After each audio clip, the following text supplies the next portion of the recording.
Number C हमारा क्या हो जाएगा, सही हो जाएगा। इसके बाद आगे चर्चा करते हैं। तो देखिए question number 9, question number 9, Gangaur से संबंधित सही कथन नहीं है। गणगौर से संबंधित सही कथन कौन सा नहीं है? तो साथियों देखिए धींगा गणगौर उदयपुर में, बिल्कुल सही।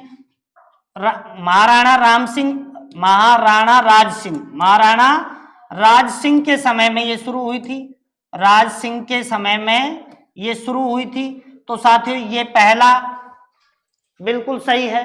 दूसरा गुलाबी गणगौर नाथद्वारा में है। तो साथियों ये गुलाबी गणगौर कहां पर है? नाथद्वारा में। और ये कब मनाई जाती है? ये चैत्र शुक्ल पंचमी को मनाई जाती है। ये कब मनाई जाती है? चैत्र शुक्ल पंचमी को मनाई जाती है। तो गुलाबी गणगौर नाथद्वारा की है और ये चैत्र शुक्ल पंचमी को। वैसे गणगौर कब मनाई जाती है साथियों? चैत्र शुक्ल तृतीया को, लेकिन ये पंचमी को मनाई जाती है। तो ये आपको सही तरीके से ध्यान रखना है। बिना ईसर की गणगौर जैसलमेर की है, ये भी बिल्कुल सही है।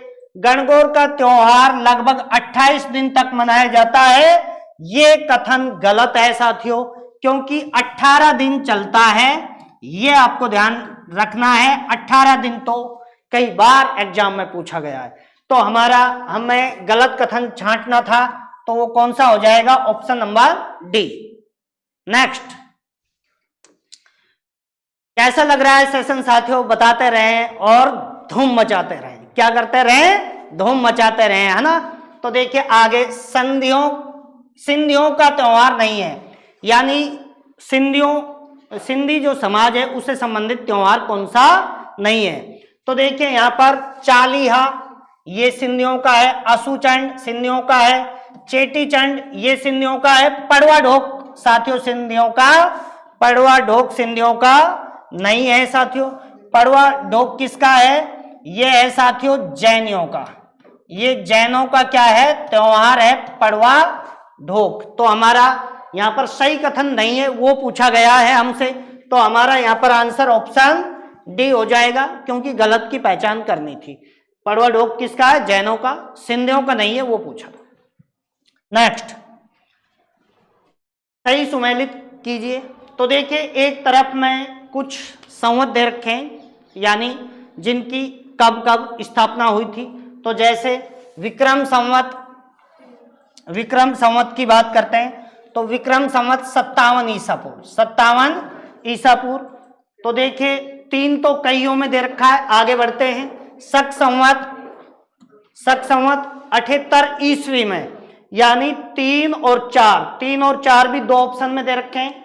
उसके बाद गुप्त संवत 319 ईस्वी में, 341 ऑप्शन नंबर जो ए है उसमें दे रखा है। और फिर हिजरी संवत के लिए तो 2 ही बचेगा, हिजरी संवत 622 ईस्वी।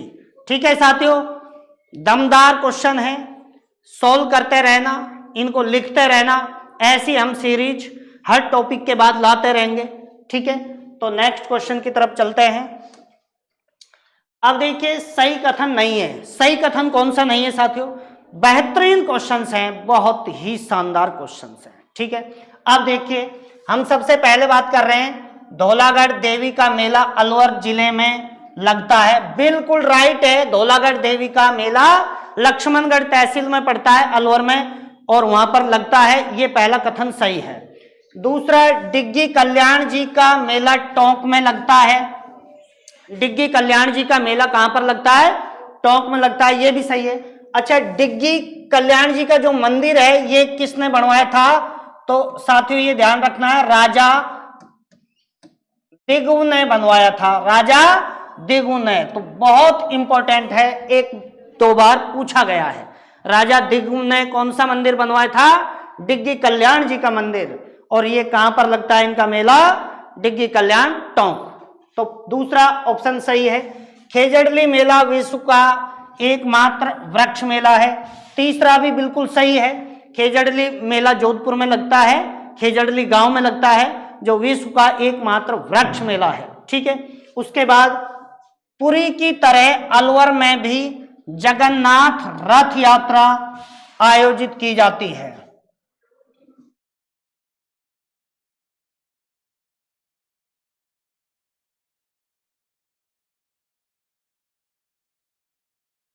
साथियों थोड़ा सा डिस्टर्ब हो गया तो कोई बात नहीं है। तो देखिए पुरी की तरह अलवर में भी जगन्नाथ रथ यात्रा आयोजित की जाती है, तो ये भी बिल्कुल सही है, यानी हमारे चारों क्या है यहाँ पर सही है।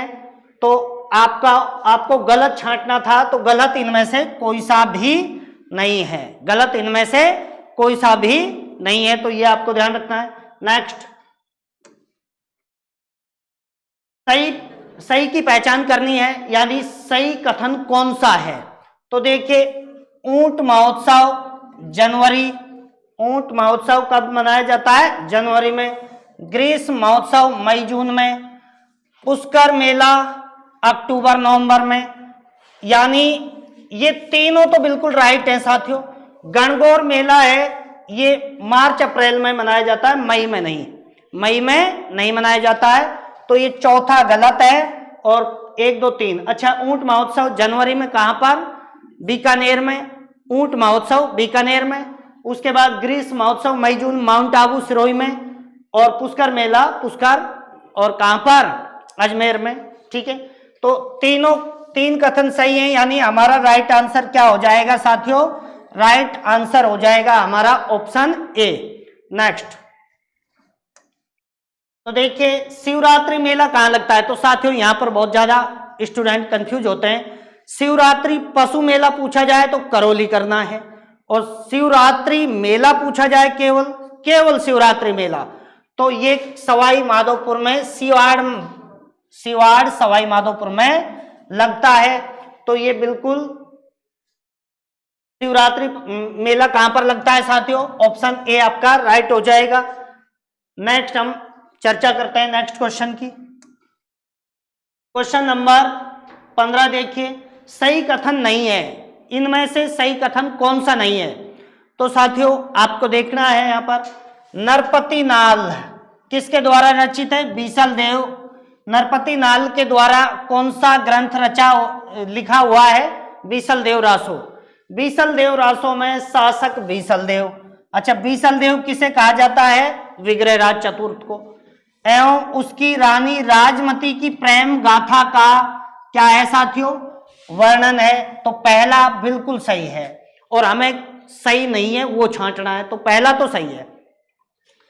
दूसरा देखिए, श्रीधर व्यास द्वारा रचित ग्रंथ जिसमें पाटन के सूबेदार जफर खां एवं ईडर के राठौड़ राजा रणमल के युद्ध का वर्णन है, वह कौन सा है? रणमल छंद।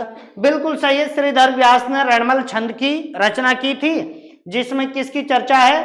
पाटन के सूबेदार जफर खां और ईडर के राजा रणमल के बारे में चर्चा हुई है। तो ये दो तो सही हैं और हमें गलत छांटना है। ठीक है, उसके बाद बादर दाड़ी द्वारा वीर मायण की रचना की गई थी, बहुत बेहतरीन है साथियों, ये भी बहुत पूछा जाता है। तो बादर दाड़ी ने वीर मायण की रचना की थी। पहले इस ग्रंथ को बादर दाड़ी की निशानी कहा जाता था, पहले इसे क्या कहा जाता था? बादर दाड़ी की निशानी। ठीक है, उसके बाद कवि पंपा द्वारा पंप भारत की रचना की गई, यह भी बिल्कुल सही है। तो साथियों हमें कौन सा सही नहीं है वो बताना था, तो इसमें आंसर आ जाएगा कि कोई नहीं आंसर करेंगे हम। क्यों करेंगे? कि भाई सही नहीं, यानी गलत कौन सा है, यही तो पूछना चाह रहे हैं। तो गलत कोई सा भी नहीं है, सारे ही सही है, सारे ही क्या है साथियों? सही है। नेक्स्ट और लास्ट क्वेश्चन, नेक्स्ट और लास्ट क्वेश्चन देखिए, राज विनोद की रचना सदाशिव भट्ट ने की थी। सही कथन चुनना है साथियों यहां पर, राज विनोद की रचना सदाशिव भट्ट ने की थी, तो यह बिल्कुल सही है। एकलिंग महात्म्य की रचना संस्कृत भाषा में हुई है, तो एकलिंग महात्म्य की रचना किस में हुई है? संस्कृत में हुई है, बिल्कुल सही है। विजयदान देथा का संबंध लोक साहित्य से है, लोक साहित्य से है साथियों, बिल्कुल सही है। विजयदान देथा रूपायन संस्थान के सह संस्थापक थे, तथा इन्होंने चरणदास चोर, इन्होंने कौन सा? इन्होंने चरणदास चोर की रचना की थी। तो साथियों ये चारों ही क्या हैं, सही हैं।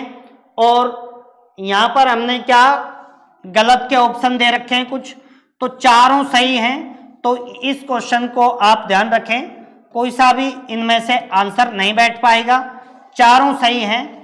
ठीक है, तो साथियों देखिए आज हमने महत्वपूर्ण बहुत ही इंपॉर्टेंट क्वेश्चन जो हमने 16 क्वेश्चन आपको करवाए हैं। ऐसे ही बेहतरीन सेशन के लिए चैनल को सब्सक्राइब कर लीजिए और बेल आइकन को प्रेस कर लें, जिससे आपको नोटिफिकेशन तुरंत मिलता रहे। और साथियों अपने साथियों के पास, अपने रिश्तेदारों के पास, सभी के पास वीडियो शेयर करते रहा करो। थैंक यू साथियों, जय हिंद, जय भारत।